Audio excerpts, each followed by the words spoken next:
So here we are today at Spiritual Conversations, and I'm joined by Vin at Vintuitive.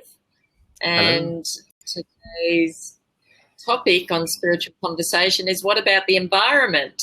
And whenever I talk to Vin, sometimes we chat ahead of these conversations, and he says, your topics are always so broad that, people could take any angle. And I thought, well, it's very hard, I think, in the 110 characters to put a very specific topic.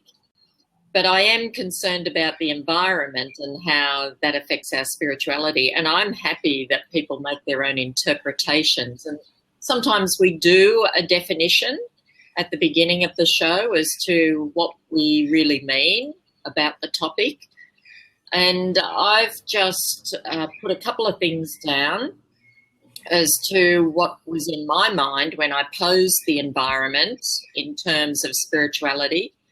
And there's a couple of things, and I'm happy for the conversation to embrace these couple of things, but also any other interpretations or aspects of the environment that do affect people's spirituality. It's and half the fun, first, really, isn't it? When people come in with a different angle, and it's like, oh yeah, I didn't consider that. That's a good idea. Yeah, and I'm happy because there are aspects. I think the collective.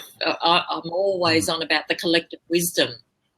And no one person has all the answers, and particularly when you just contain one aspect, and you've missed a whole other aspect, which may begin to change the way you view spirituality, your practices, or your thinking.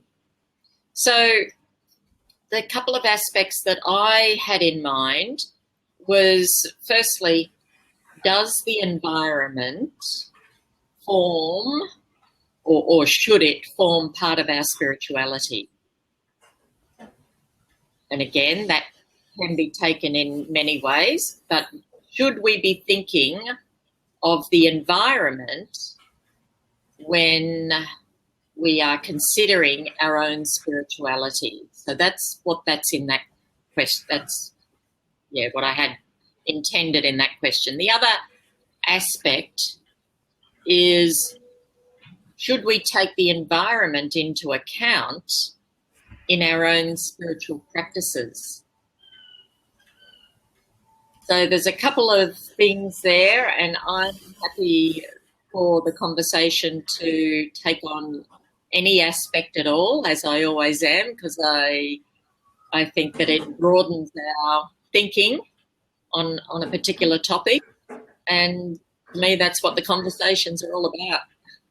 So Vin, happy to have your take on the topic.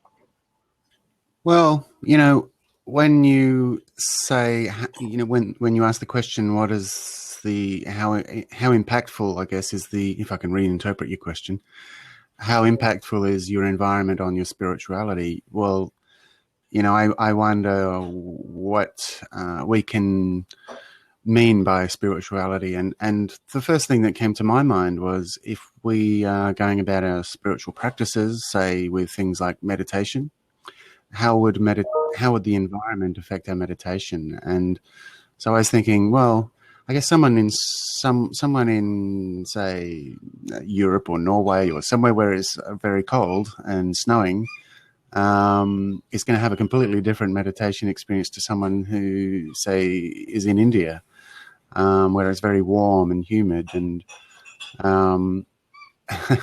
there's obvious problems with trying to meditate in the cold. You're not going to be doing that outside. You're probably going to be doing it inside in the warmth with the heater on.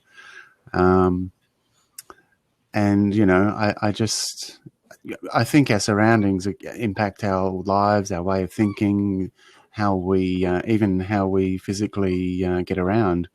So it makes it just goes as a given, I think, that the the environment would also affect our spiritual lives as well. So that's just thinking about the environment as in our surroundings. But we can take that as far as we like there. Yeah. And obviously, I think that's a given that how you will carry out spiritual practices, for example, meditation, or any spiritual practices. I'm even thinking of churchgoers. Their physical environment will look different depending on where they're in. But so, for example, like here in Darwin, we have, well, it's just become recently air conditioned, but it was virtually an open air church. There were doors that got closed up at night, but those bifold doors, and they opened completely up, and so you've just got the fresh air coming in. And then, like as I say now, that I think they have air conditioning, so that's going to look a whole lot different to in the cold climates, I suppose, or even in African countries where, I imagine some of the church gatherings are held probably under a tree. So there are some places where that can happen, and there are some places that can't happen. So obviously the environment from that aspect does affect our spiritual practices. But I suppose I think the thing I was thinking of is more than just living within the spiritual climate that you have. I think we do anyway, just as a part of living. We adapt our lifestyle to suit the climate where we are. Are we really mindful of how we create an environment for spiritual practices?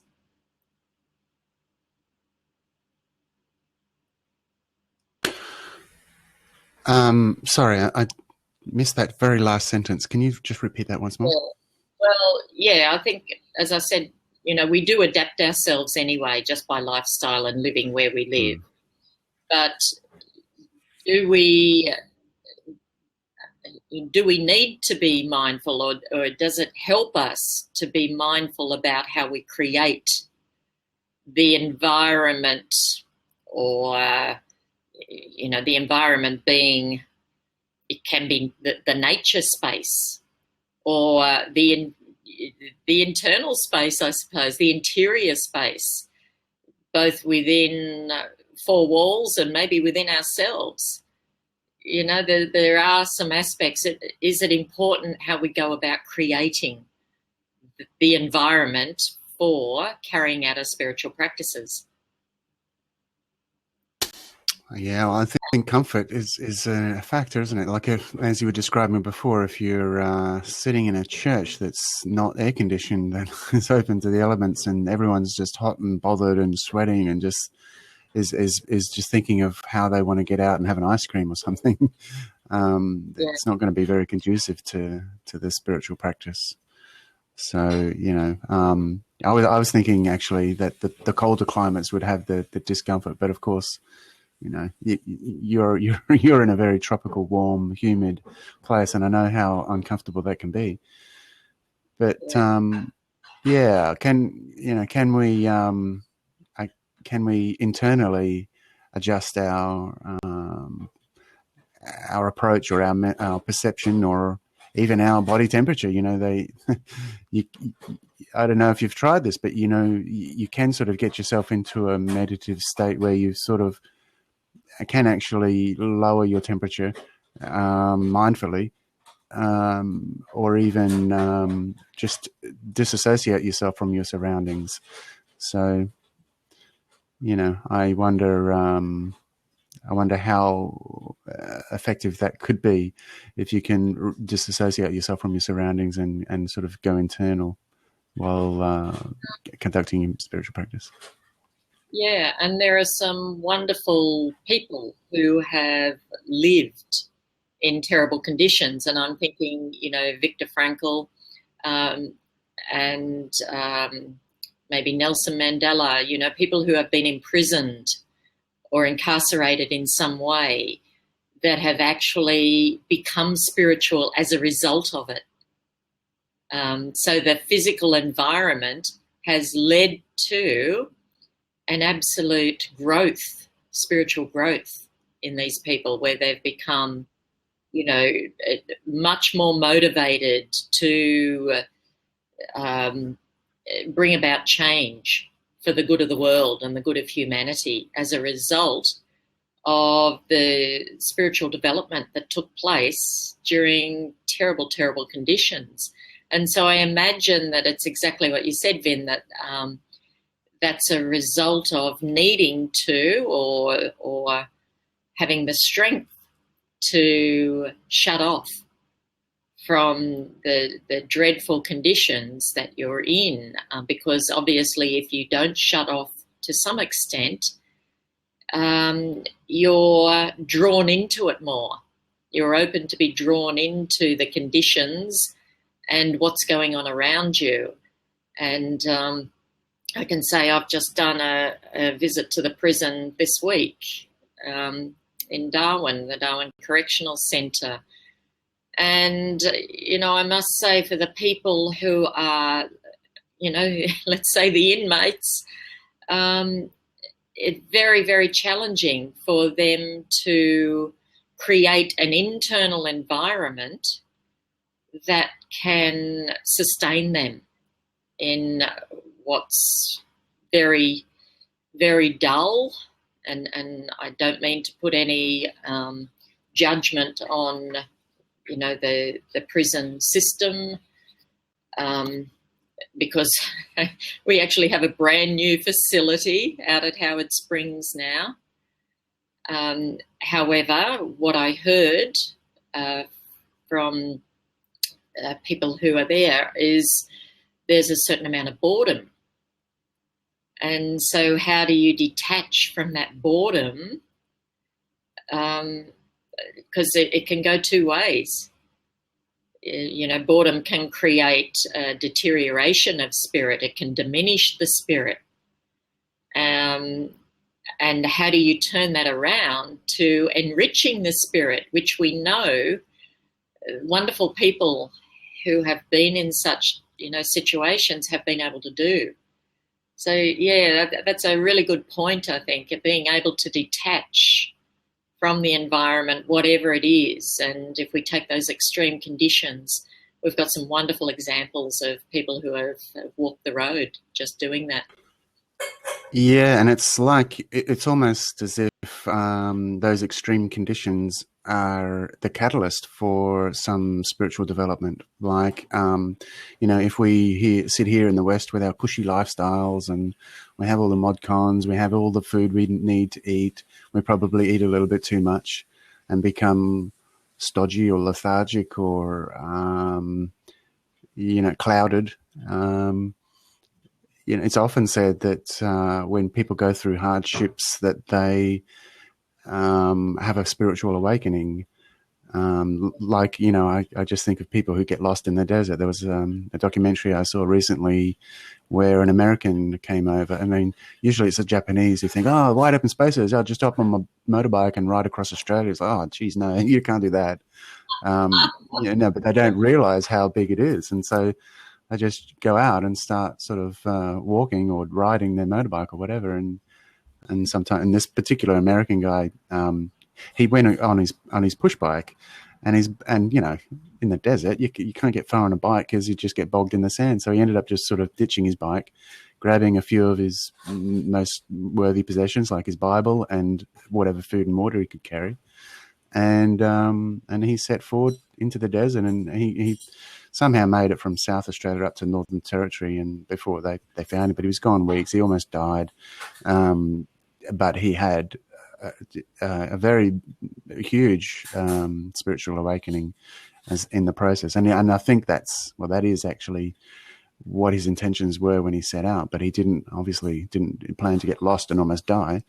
But it was through that process that he said he found God, and that's like you say. There's countless cases of that, either whether it be in prison or lost in the desert or whatever hardship.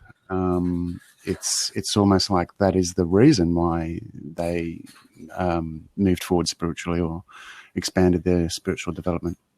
Yeah, and so on the flip side, here we are sort of eating too much, and we sort of all know that a very humble diet of simple foods is better for spiritual awareness than eating lots of food. And I suppose it's an attachment to materialism as well, isn't it? We're sort of overindulgence in all of the luxuries sort of move us away from spiritual awareness and development and more into the physical. Yes, that's a good point. So getting away from talking about the difficult physical environment as being a catalyst for people's spirituality, because that was a wonderful example you gave. And so I think if we move away from that to ask the question, let's say, should we, and I hate that word should, Stephen Levine says should is a word that shouldn't exist, but should we be considering the environment as part of our spiritual practices? Should we be thinking about, let's say, even the state of the environment? Is having concern about our environment or the state of our environment or living within our environment should it be part of our spiritual practice?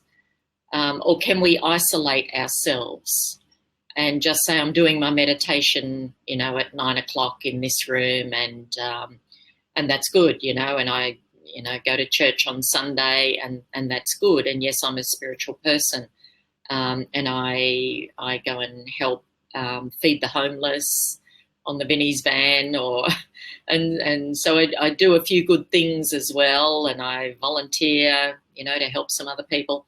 So I think we would all agree that there are examples of demonstration of, coming from a spiritual basis.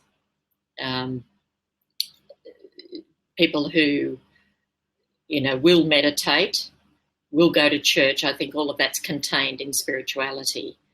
But should we? Where does the environment fit in, or does it, or should it?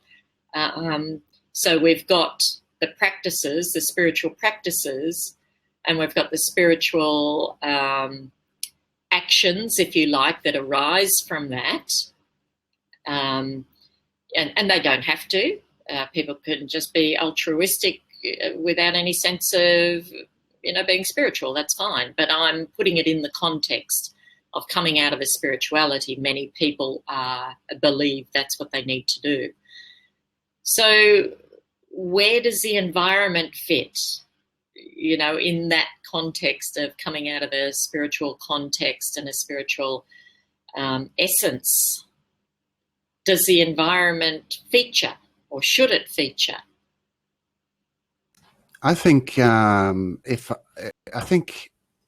sort of, as you're describing those aspects and differences, I'm thinking that what we've just been talking about until now has really been an individual thing, something that affects us individually directly. That is our personal surroundings. Whereas in the larger picture of the world environment, I think of things like the depletion of the rainforests, the whaling that the Japanese are conducting in Australian waters, Things that, well, we're seeing the numbers of species becoming extinct at an alarming rate. When you hear the statistics, you just can't believe that there are that many species becoming extinct all the time.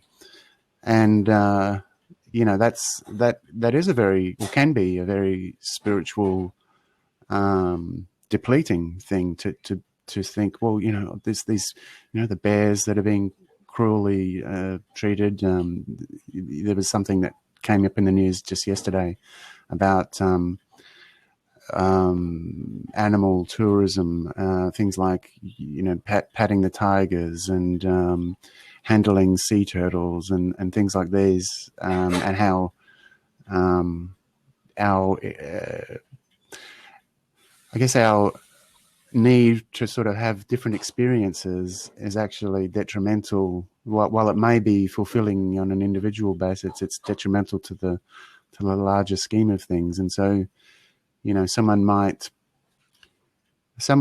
even see these things as a spiritually moving moment where they got to lay down next to a tiger that, this ferocious beast that, that it's just a tourism sort of thing that I don't know what they do, whether they pull the nails out of the claws out of the tigers, or they sedate them, or what. But on the individual level, it seems like, oh, geez, I experienced this amazing thing and it was great.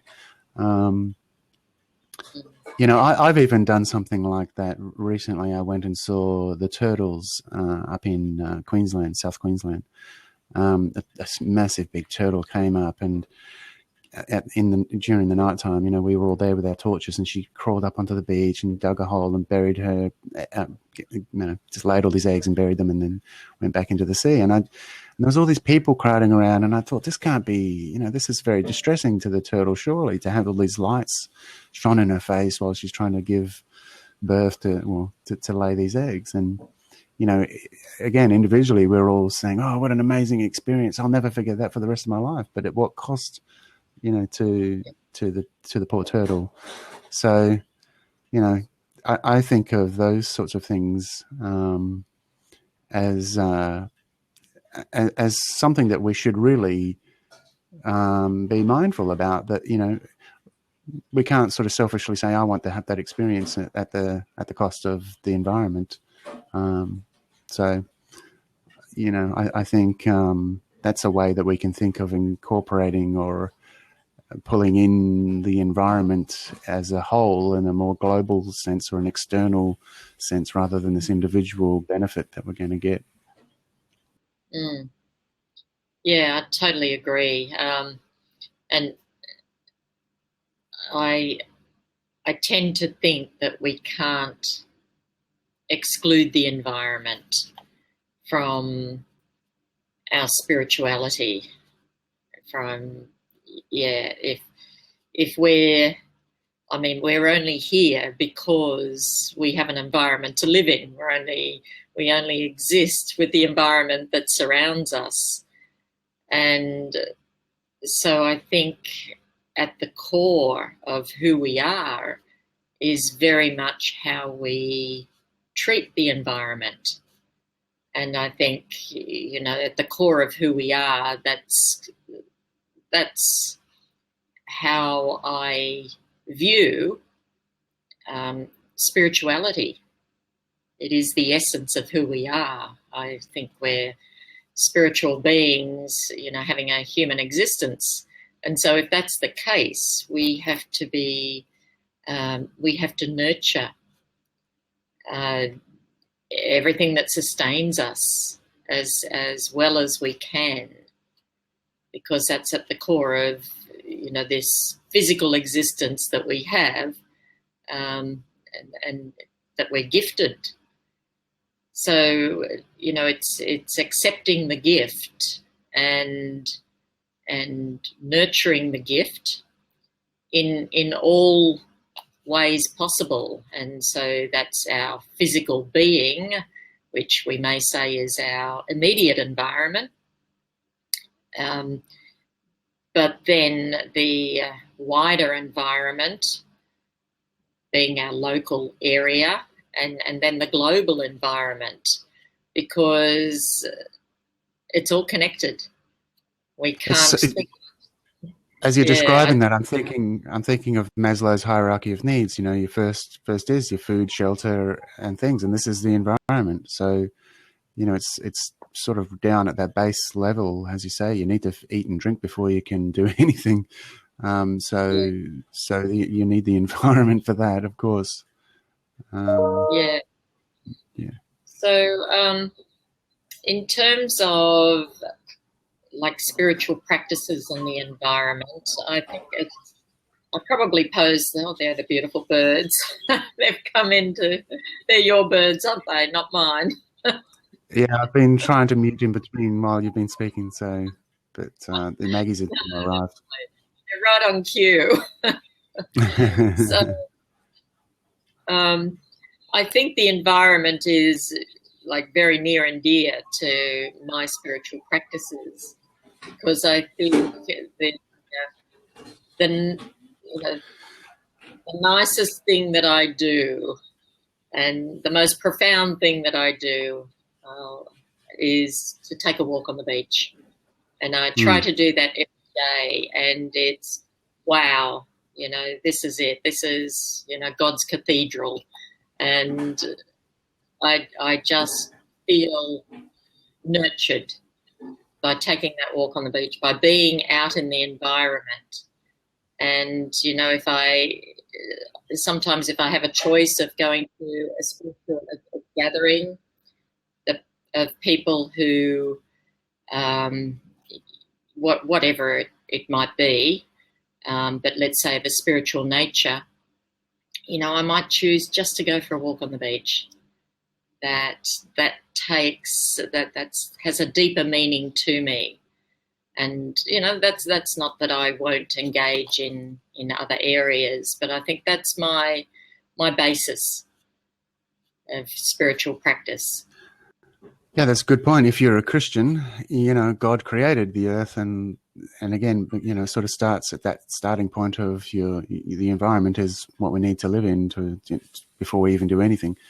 But if you're not a Christian, like I personally favor the sort of God that Spinoza describes, which is sort of like almost like an Einstein's appreciation for nature. I mean, Einstein made some comments that could be sort of interpreted as a belief in God, but it was more of the awesome wonder of nature. And you know, you also have the concept of Gaia, which is the earth as you know, an intelligent being almost. So, you know, all of these things tie the two together very intimately, spirituality with the environment. You know, like when even people who aren't religious, when they climb a mountain or something and they see this amazing view. A friend of mine has just come back from traveling interstate, and he said he was in tears. He was just standing there by himself at the top of a mountain, looking at the environment that was before him, and he said it was so overwhelming that he just was overcome with such an elation, and that brought him to tears. And I was sort of, well, gee, that's must have been quite an experience. So, you know, touching on a spiritual experience. Yes, yeah, something that gets beneath words, even to touch the emotion, the spiritual encounter, and yeah. So, and people say that when they dive with whales as well, and dolphins, and you know, things like that. They say, "Oh, it was an amazing spiritual moment where I looked into the eye of the whale or the dolphin, and I could perceive intelligence behind, you know, behind the eyes." Yeah. So I think on many levels that we've covered already, you know, the environment is a strong feature in spiritual practices and in growing a person's spirituality. That encounter of your friend who was in tears at the top of the mountain, I mean, that's a spiritual encounter. and it is experiences like that. I think that I can hear voices. Are you hearing it, the feedback? No. Okay. They've gone. So I'm not sure. It was like we had a party line on the old party line phone system. I just muted myself. Maybe that helped. It might, who knows with these bugs in the Blab audio, but we seem to have them every time in one form or another. Yeah, interesting. The sound's been quite good, and then I just don't know whether it's my Mac Air. Yeah, here we are blaming Blab. It could be your hardware. No, I don't hear anything. Okay, all right. So yeah, I think partaking in amazing experience in the environment does, can touch us deeply, and putting ourselves in the environment opens us to those amazing experiences that can touch us deeply.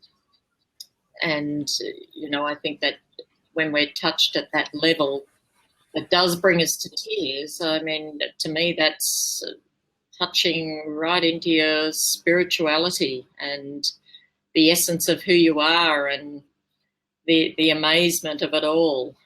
So, from all of those aspects, the environment is a huge feature in our spirituality. So,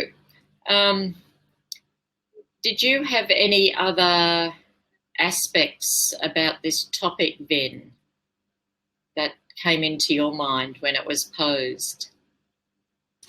No, not really. To be honest, I think in the discussion that we've had, it's raised my awareness of the importance of the environment. Because when you came up with the topic, I was stumped. I just thought, I don't know.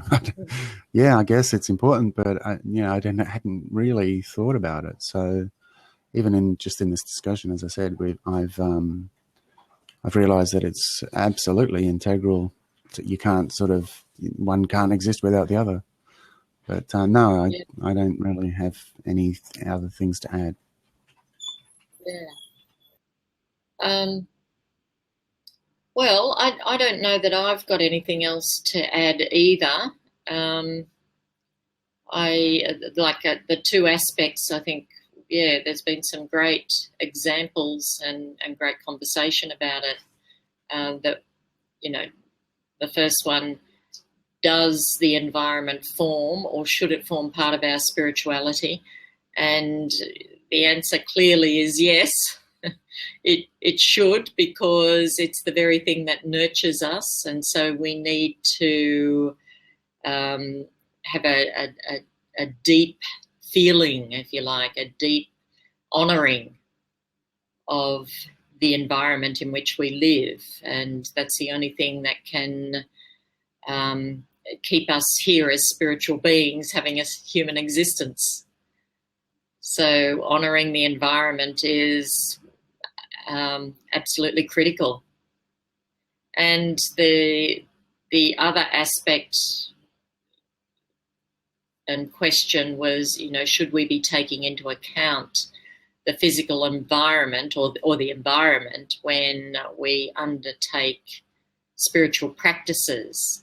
And I think you've raised, some good aspects there then, that, we need to be comfortable if we're going to grow our spirituality, be able to keep on task, to whether that's a reflection, a meditation, a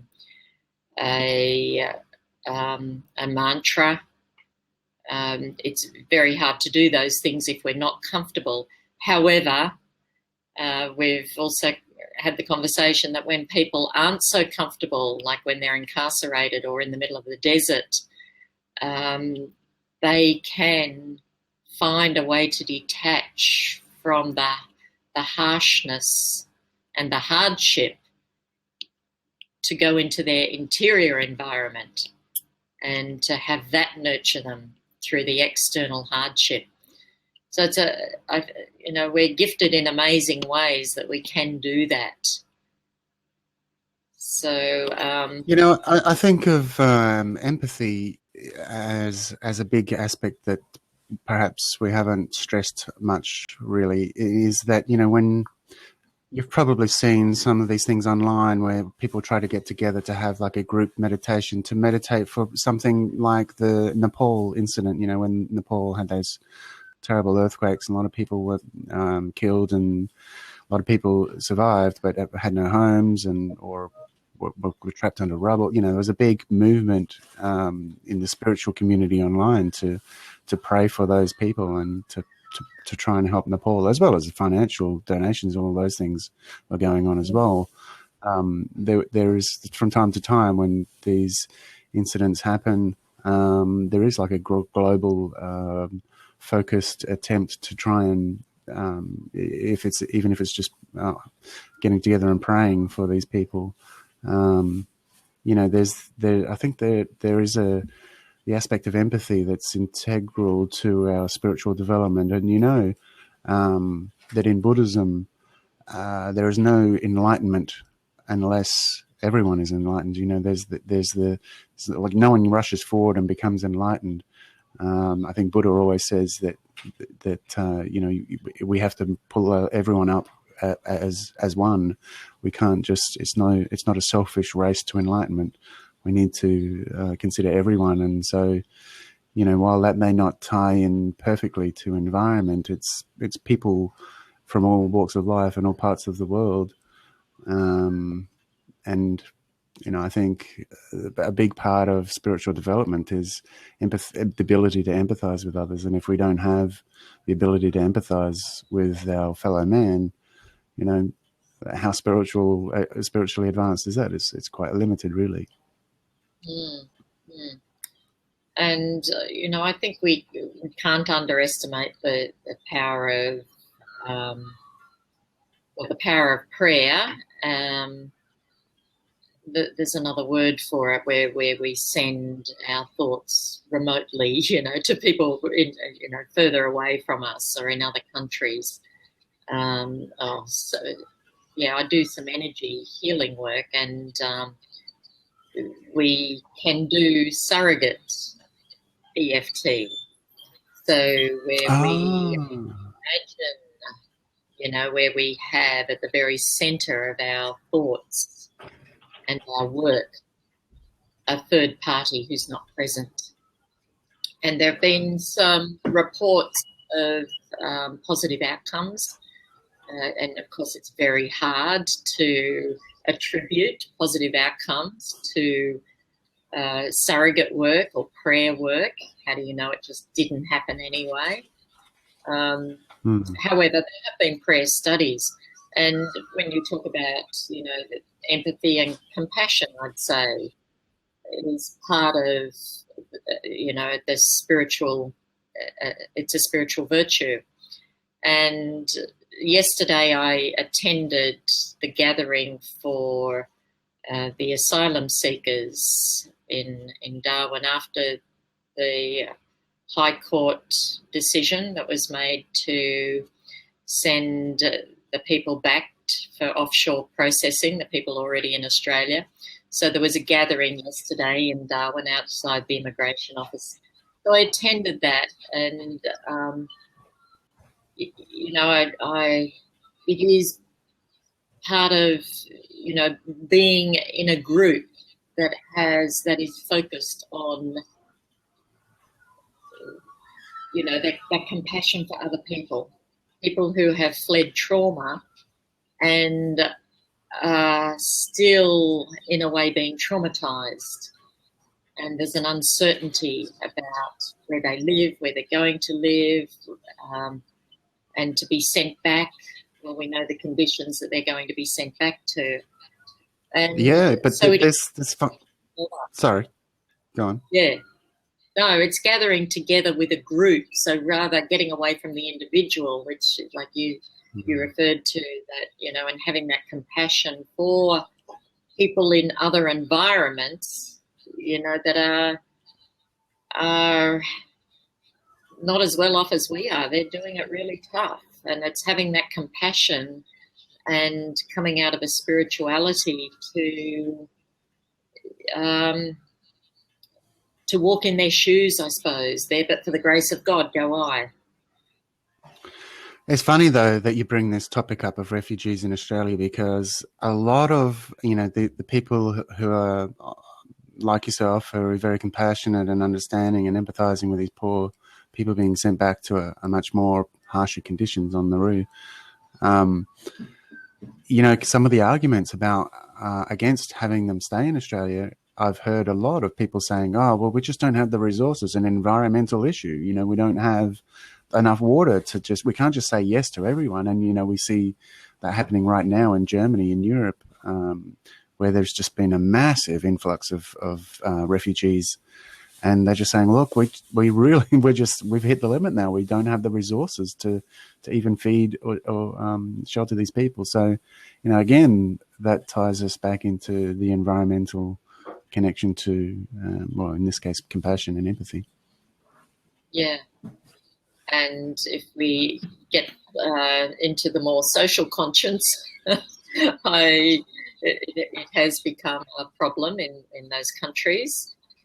I don't think Australia is anywhere near that point, crisis point, and I think we can do a bit more.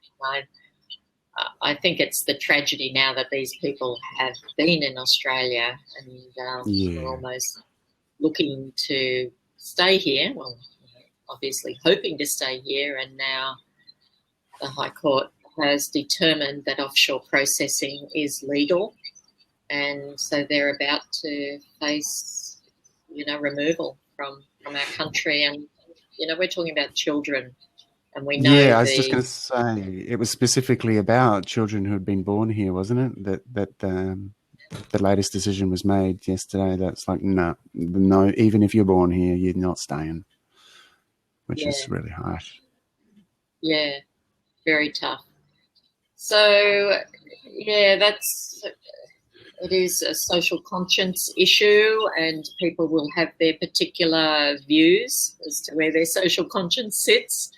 For me, it's moving out into the environment, I suppose, whether it's part of my spirituality or not. The end result doesn't really matter if people are moving out into the environment to have that compassion for others.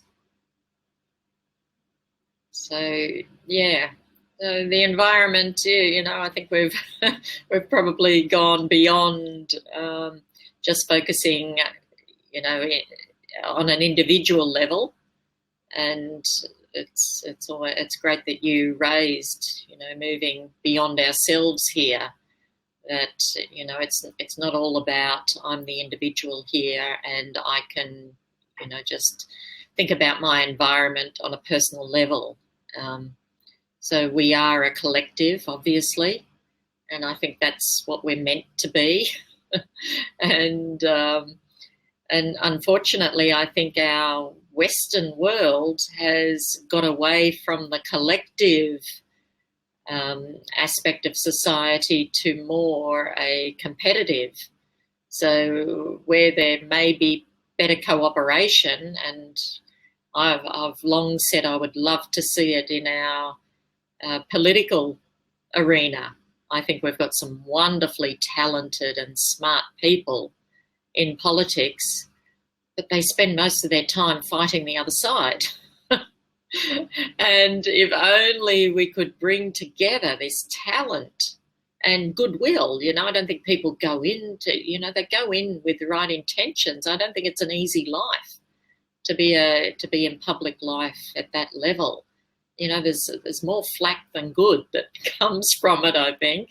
So why would you, put yourself there? I think, there's good intentions from these people, but I think that the talent and the intelligence and even the groundedness, sense of being grounded, it gets distorted when they get into an adversarial context. and we've just got to fly the flag because they're saying the other thing, you know. So,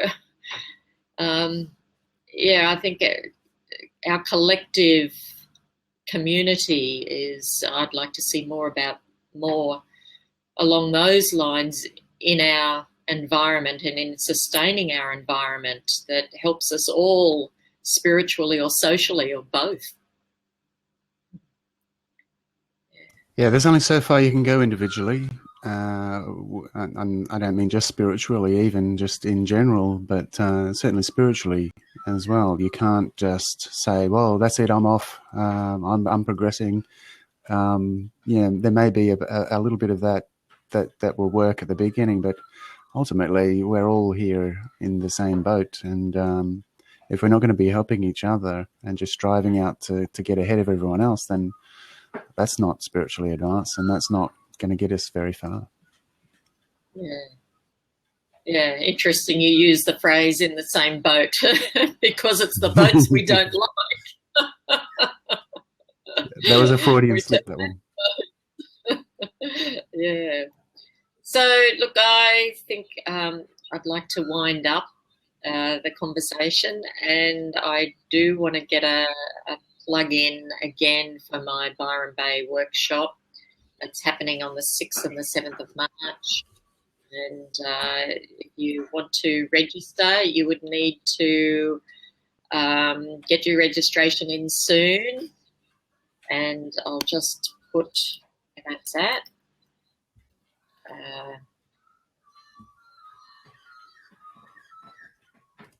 Okay. So, oh, I don't see it there. Was it there? I just put it in there, but I don't see it. No, I don't see it. I was just trying to grab it, but yeah, it's a bit slow on the mark there. Okay, let's try.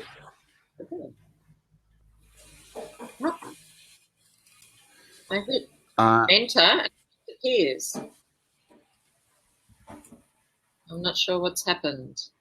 Oh, I've got the same problem. No messages happening. I wonder if that was the same for other people who were watching. You know, because we saw them come and we said hello, and they didn't really respond. So almost, it was like half a second for some of them. So maybe there is another problem going on. So, well, hopefully people will catch the replay, and I can't type in where you can get it, but I can tell you it's margaretlambert.com/EFT/training. And that will tell you all about the training in Byron Bay. It's personal and professional development and touching on your spirituality. So that's what personal development is all about, I believe, anyway. It's getting in touch with who we really are and those basic and deep questions. Who are you? Why are you here? Why do you want to be here? What do you want for your life? What sort of person do you want to become? So there'll be a lot around that. There'll be a technique to work on those questions at the Byron Bay workshop. So that address again, margaretlambert.com/EFT/training. So thanks. Yeah, go on. I was just going to say another plug is that this recording and all of the prior shows are also available at Margaret's website by just going to the live streaming page. And you can see that this show, as well as the Wellbeing Weekly, are all archived there on that one page, and you can watch them if you wanted to. Oh, and also, while I'm at it, I am Vin from Vintuitive. I'm a web development business based here in Adelaide. So you can visit vintuitive.com for more info. Thanks, Vin. And the next blab for me will be Wellbeing Weekly next week, but we've changed the time. It's going to be 11:30 Darwin time. and guest appearance by Kathleen O'Keefe, who's an energy healer in Queensland, Australia, up in the Cairns area. And the spiritual conversations next Friday will actually not go ahead because I'll be in Melbourne, and I'm going to the Edinburgh military tattoo. So I'm quite excited about that. I'll be at the tattoo instead of on Blab. So taking a trip to Melbourne next Friday, but the Friday after definitely, and the time will go to a later time, 11:30 Darwin time. So grab the replays as you wish, and look forward to having you join us next time. Thanks. Bye. Bye.